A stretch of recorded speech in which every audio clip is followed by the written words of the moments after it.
Muy buenas tardes, de aquí de Pineda de Mar, Cataluña, Barcelona. Hoy queremos dedicar aquí con mi compañero del arte, Alejo Pérez de los Reyes Paraguayos. Presente. Queremos hacer presencia de los Reyes Paraguayos con esta canción de Hermanos Paraguayos por el aniversario de los 13 años al aire del arpegio, radio arpegio del Paraguay, el señor Pedro Espínola. Con mucho cariño, con mucho placer para todos los oyentes de la radio. Y ahí va, Hermanos Paraguayos.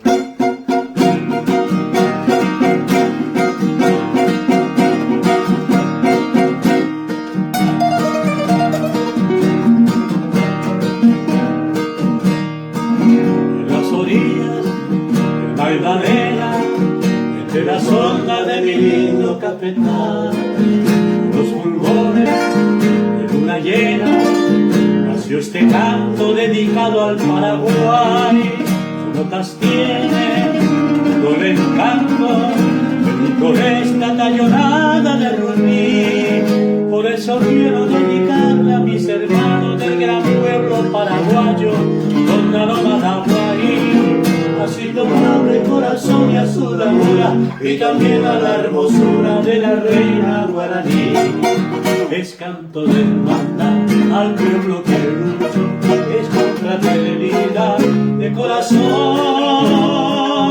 Es tierra hermana, tierra indoamericana, donde el pájaro campana corre al trino de cristal.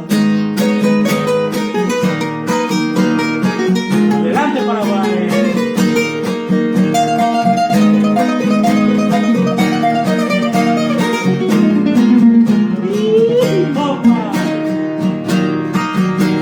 Tienen todo el encanto y con esta tallonada de rubí. Por eso quiero dedicarle a mis hermanos del gran pueblo paraguayo, donde aroma el Aguaí. Así tomable el corazón y a su bravura, y también a la hermosura de la reina guaraní.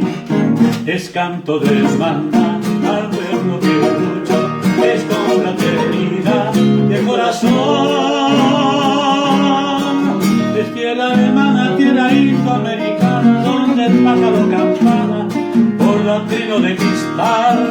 Es tierra hermana, tierra indoamericana.